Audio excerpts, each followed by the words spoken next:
coming up, chants from pro-Palestinian protesters echoing through the halls of Burlington City Council last night. It comes following a decision that's only happened one other time in the past decade. Then, over the weekend, nearly 24 skiers and snowboarders went missing in the intense cold. Details on the incredible rescue as first responders raced against the clock.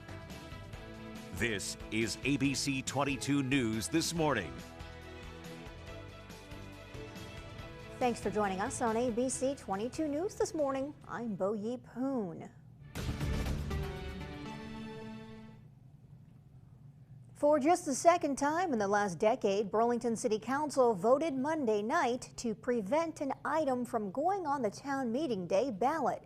With a final vote of 7-5 along party lines, councilors decided a measure called Apartheid-free Burlington did not belong on the ballot.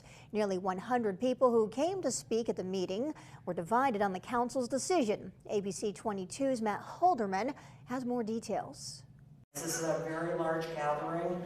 We will follow our rules exactly. 6 weeks before this year's town meeting day, Vermonters packed Contoy's Auditorium for an impromptu city council meeting to decide whether to make Burlington an apartheid-free city. I believe the apartheid-free pledge should absolutely be placed on the ballot. In recent months following the start of the Israel-Hamas war, a group of more than 1,600 people signed a petition to get an apartheid-free measure on Burlington's town meeting day ballot, which was more than enough signatures to do so. If it were to get on the ballot and pass, it would advise Burlington's mayor and city council to adopt a pledge saying that they are committed to freedom, justice, and equality for Palestinian people and all people, as well as oppose racism, bigotry, and discrimination, and work to end all support to the Israeli government and military. The council called Monday night's meeting largely to decide whether they'd allow it on the ballot to begin with, but some apartheid-free supporters showed up to tell the council it would be anti-democratic to not allow it. The Palestine Solidarity Movement surpassed the number of required signatures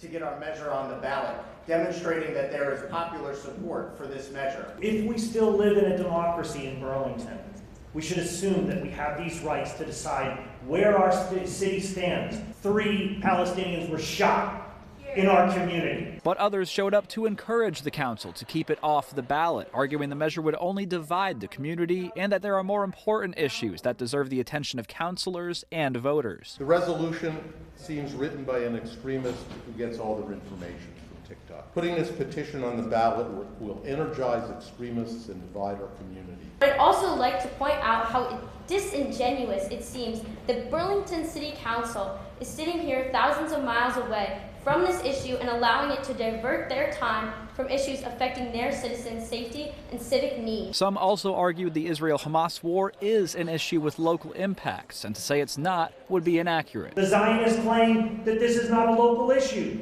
That is false. Vermont taxpayers send nearly $6 million a year to the state of Israel.